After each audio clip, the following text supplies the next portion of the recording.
Ndakatarisa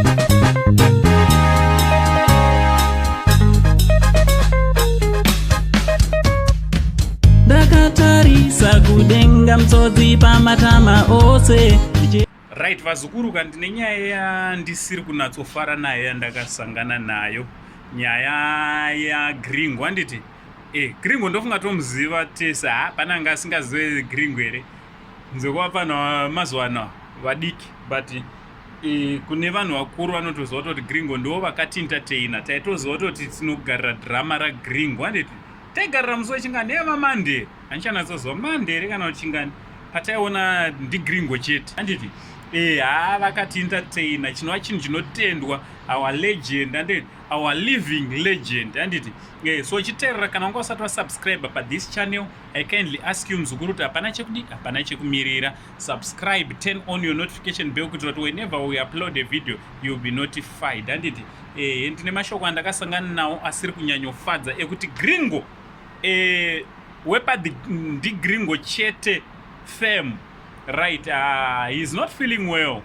Last time ndofunga Gringo akambobuda achitsanangura nyaya kuti anga asinganzwe zvakanaka, in fact anga asingatonzwe zvakanaka, achitsanangura how paaibva kumusha here achienda kuHarare, paakatadza kutodhiraivha motikari and akatozopedzisira paka motikari paside peroad.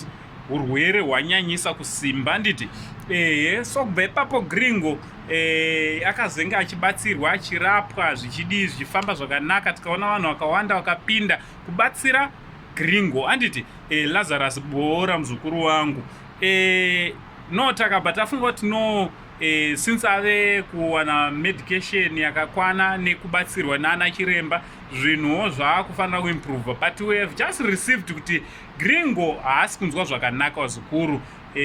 Utano hwake hausiwo hanatsotsimba, of which pane nguva chinova chinhu chinorwadza kuti sababu wemhuri, vanoriritira mhuri vange vari vanorwara kwenguva yakareba kudaro. Handiti so ngati muna matrey Gringo kuti Mwari awanikwe kwaari anomuporesa, our living legend, tichimucelebratawo mabasa ake aakabata nemabasa ake aachapfuurira achibata, zvikuru sei kana achinge apora. Handiti so let's just pray for Gringo kuti ange ari anoitwa naMwari zvakanaka.